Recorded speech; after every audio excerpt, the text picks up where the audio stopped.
مسعر سے روایت ہے، کہا میں نے سعد بن ابراہیم بن عبد الرحمن بن عوف سے سنا، کہہ رہے تھے ثقہ راویوں کے علاوہ اور کوئی شخص رسول اللہ صلی اللہ علیہ وآلہ وسلم سے حدیث بیان نہ کرے۔ صحیح مسلم حدیث نمبر 31۔ محمد بن عبداللہ بن قہزاز نے، جو مرو کے باشندوں میں سے ہیں، کہا میں نے عبدان بن عثمان سے سنا، کہہ رہے تھے میں نے عبداللہ بن مبارک رضی اللہ عنہ کو یہ کہتے ہوئے سنا، اسناد یعنی سلسلہ سند سے حدیث روایت کرنا دین میں سے ہے، اگر اسناد نہ ہوتا تو جو کوئی جو کچھ چاہتا کہہ دیتا۔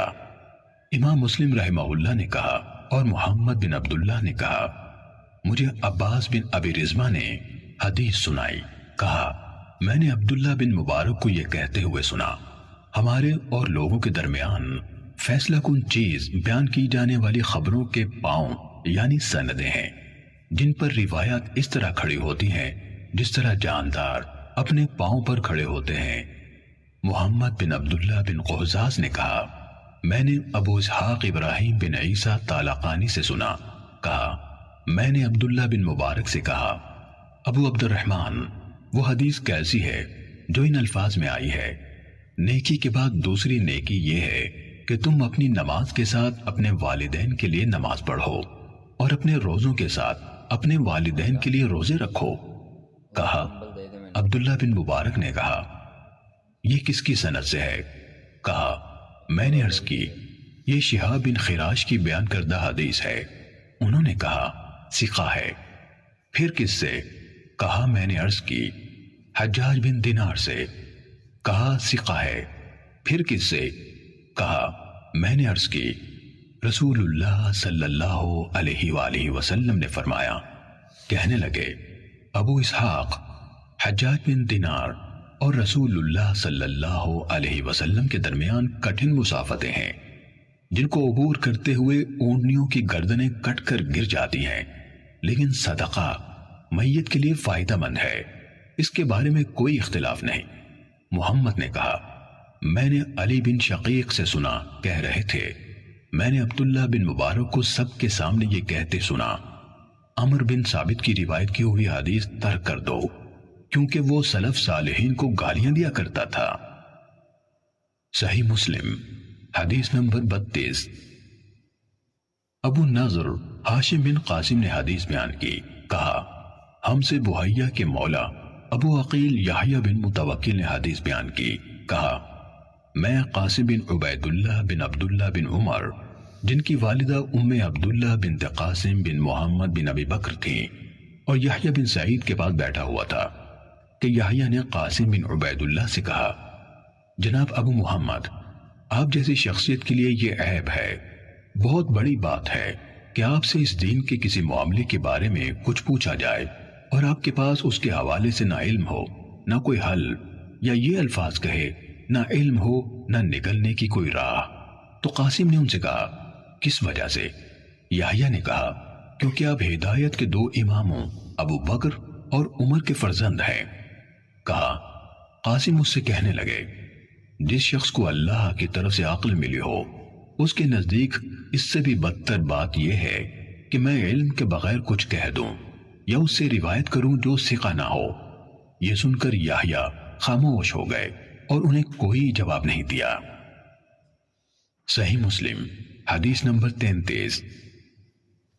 بشر بن حکم عبدی نے مجھ سے بیان کیا، کہا میں نے سفیان بن عیینہ سے سنا، کہہ رہے تھے مجھ سے بہت سے لوگوں نے بحیہ کے مولا ابو عقیل سے سن کر روایت کی کہ کچھ لوگوں نے حضرت عبداللہ بن عمر رضی اللہ عنہما کے ایک بیٹے سے کوئی بات پوچھی جس کے بارے میں ان کے علم میں کچھ نہ تھا، تو یحییٰ بن سعید نے ان سے کہا میں اس کو بہت بڑی بات سمجھتا ہوں کہ آپ جیسے انسان سے جبکہ آپ ہدایت کے دو اماموں یعنی عمر اور ابن عمر رضی اللہ عنہما کے بیٹے ہیں، کوئی بات پوچھی جائے اور اس کے بارے میں آپ کو کچھ علم نہ ہو۔ انہوں نے کہا بخدا اللہ کے نزدیک اور اس شخص کے نزدیک جسے اللہ نے عقل دی، اس سے بھی بڑی بات یہ ہے کہ میں علم کے بغیر کچھ کہوں یا کسی ایسے شخص سے روایت کروں جو ثقہ نہیں۔ سفیان نے کہا ابو عقیل یحییٰ بن متوکل بھی ان کے پاس موجود تھے جب انہوں نے یہ بات کی۔ صحیح مسلم حدیث نمبر 34۔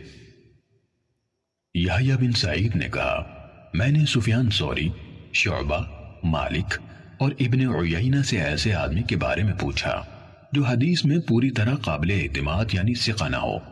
پھر کوئی آدمی آئے اور مجھ سے اس کے بارے میں سوال کرے تو ان سب نے کہا اس کے بارے میں بتا دو کہ وہ پوری طرح قابل اعتماد نہیں ہے۔ صحیح مسلم حدیث نمبر 35۔ نظر کہتے ہیں کہ ابن عون سے شہر بن حوشب کی حدیث کے بارے میں سوال کیا گیا۔ اس وقت وہ اپنی دہلیز پر کھڑے تھے۔ وہ کہنے لگے انہوں یعنی محدثین نے یقیناً شہر کو مطعون ٹھہرایا ہے، انہوں نے شہر کو مطعون ٹھہرایا ہے۔ امام مسلم رضی اللہ عنہ نے کہا لوگوں کی زبانوں نے انہیں نشانہ بنایا، ان کے بارے میں باتیں کی۔ صحیح مسلم حدیث نمبر 36۔ ہمیں شبابہ نے بتایا، کہا شعبہ نے کہا میں شہر سے ملا لیکن روایت حدیث کے حوالے سے میں نے انہیں اہمیت نہ دی۔ صحیح مسلم حدیث نمبر 37۔ عبداللہ بن مبارک نے کہا میں نے سفیان ثوری سے عرض کیا بلا شبہ عباد بن کثیر ایسا ہے جس کا حال آپ کو معلوم ہے، جب وہ حدیث بیان کرتا ہے تو بڑی بات کرتا ہے، کیا آپ کی رائے ہے کہ میں لوگوں سے کہہ دیا کروں کہ اس سے حدیث نہ لو؟ سفیان کہنے لگے کیوں نہیں؟ عبداللہ نے کہا پھر یہ میرا معمول ہو گیا کہ جب میں کسی علمی مجلس میں ہوتا جہاں عباد کا ذکر ہوتا تو میں دین کے حوالے سے اس کی تعریف کرتا اور ساتھ یہ بھی کہتا اس سے حدیث نہ لو۔ ہم سے محمد نے بیان کیا، کہا ہم سے عبداللہ بن عثمان نے بیان کیا، کہا میرے والد نے کہا۔ عبداللہ بن مبارک نے کہا میں شعبہ تک پہنچا تو انہوں نے بھی کہا یہ عباد بن کثیر ہے، تم لوگ اس سے حدیث بیان کرنے میں احتیاط کرو۔ صحیح مسلم حدیث نمبر 38۔ فضل بن سہیل نے بتایا، کہا میں نے معلّہ راضی سے محمد بن سعید کے بارے میں جس سے عباد بن کثیر نے روایت کی پوچھا تو انہوں نے مجھے عیسیٰ بن یونس کے حوالے سے بیان کیا، کہا میں اس کے دروازے پر تھا، سفیان اس کے پاس موجود تھے، جب وہ باہر نکل گیا تو میں نے ان یعنی سفیان سے اس کے بارے میں پوچھا تو انہوں نے مجھے بتایا کہ وہ کذاب ہے۔ صحیح مسلم حدیث نمبر 39۔ محمد بن ابی عتاب نے کہا مجھ سے عفان نے محمد بن یحییٰ بن سعید قطان سے حدیث بیان کی، انہوں نے اپنے والد سے روایت کی، کہا ہم نے نیک لوگوں یعنی صوفیہ کو حدیث سے بڑھ کر کسی اور چیز میں جھوٹ بولنے والا نہیں پایا۔ ابن ابی عتاب نے کہا میں محمد بن یحییٰ بن سعید قطان سے ملا تو اس بات کے بارے میں پوچھا، انہوں نے اپنے والد سے روایت کرتے ہوئے کہا تم اہل خیر زہد و ورع والوں کو حدیث سے زیادہ کسی اور چیز میں جھوٹا نہیں پاؤ گے۔ امام مسلم نے کہا کہ یحییٰ بن سعید نے فرمایا ان کی زبان پر جھوٹ جاری ہو جاتا ہے، وہ جان بوجھ کر جھوٹ نہیں بولتے۔ صحیح مسلم حدیث نمبر 40۔ خلیفہ بن موسیٰ نے خبر دی، کہا میں غالب بن عبید اللہ کے ہاں آیا تو اس نے مجھے لکھوانا شروع کیا۔ مکحول نے مجھ سے حدیث بیان کی، مکحول نے مجھ سے حدیث بیان کی، اسی اسنا میں پیشاب نے اسے مجبور کیا تو وہ اٹھ گیا۔ میں نے جو اس کی کاپی دیکھی تو اس میں اس طرح تھا، مجھے ابان نے انس سے یہ حدیث سنائی، ابان نے فلاں سے حدیث روایت کی، اس پر میں نے اسے چھوڑ دیا اور اٹھ کھڑا ہوا۔ امام مسلم نے کہا اور میں نے حسن بن علی حلوانی سے سنا، کہہ رہے تھے میں نے عفان کی کتاب میں ابو مقدام ہشام کی وہ روایت دیکھی جو عمر بن عبدالعزیز کی حدیث ہے، اس میں تھا ہشام نے کہا مجھ سے ایک شخص نے جسے یحییٰ بن فلاں کہا جاتا تھا محمد بن کعب سے حدیث بیان کی، کہا میں نے عفان سے کہا اہل علم کہتے ہیں ہشام نے یہ حدیث محمد بن کعب سے سنی تھی، تو وہ کہنے لگے وہ ہشام اسی حدیث کی وجہ سے فتنے میں پڑے، پہلے وہ کہا کرتے تھے مجھے یحییٰ نے محمد بن کعب سے روایت کی، بعد ازاں یہ دعویٰ کر دیا کہ انہوں نے یہ حدیث براہ راست محمد صلی اللہ علیہ وسلم سے سنی ہے۔ صحیح مسلم حدیث نمبر 41۔ مجھے محمد بن عبداللہ قوزاز نے حدیث سنائی، کہا میں نے عبداللہ بن عثمان بن جبلہ سے سنا، کہہ رہے تھے میں نے عبداللہ بن مبارک سے کہا یہ کون ہے جس سے آپ نے عبداللہ بن عمر رضی اللہ عنہما کی حدیث یعنی عید الفطر کا دن انعامات کا دن ہے روایت کی؟ کہا سلیمان بن حجاج، ان میں سے جو حدیث تم نے اپنے پاس لکھ رکھی ہیں یا میں نے تمہیں اس کی جو حدیثیں دی ہیں ان میں سے اچھی طرح نظر کرنا یعنی غور کر لینا۔ ابن قوزاز نے کہا میں نے وہب بن زمان سے سنا، وہ سفیان بن عبد المالک سے روایت کر رہے تھے۔ کہا عبداللہ یعنی ابن مبارک نے کہا میں نے ایک درہم کے برابر خون والی حدیث کے راوی روح بن غدیف کو دیکھا ہے، میں اس کے ساتھ ایک مجلس میں بیٹھا تو میں اپنے ساتھیوں سے شرم محسوس کر رہا تھا کہ وہ مجھے اس سے حدیث بیان کرنے کے ناپسندیدہ ہونے کے باوجود اس کے ساتھ بیٹھا دیکھیں، یعنی اس کی حدیث ناپسندیدگی کی وجہ سے اور اس کی روایت میں نامقبولی کی وجہ سے۔ صحیح مسلم حدیث نمبر 42۔ ابن قوزاز نے کہا میں نے وہب سے سنا، انہوں نے سفیان سے اور انہوں نے عبداللہ بن مبارک سے روایت کی۔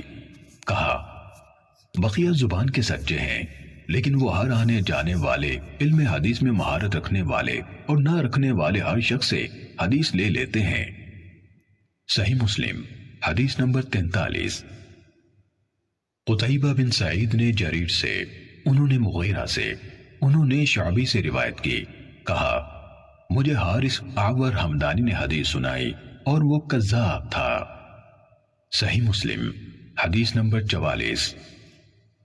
ابو عامر عبداللہ بن برات اشعری ابو اسامہ مفضل بن مغیرہ سے روایت کی۔ کہا میں نے شعبی کو کہتے ہوئے سنا، مجھ سے حارث اعور نے روایت بیان کی اور یہ کہ وہ گواہی دیتے ہیں کہ وہ یعنی حارث جھوٹوں میں سے ایک تھا۔ صحیح مسلم حدیث نمبر 45۔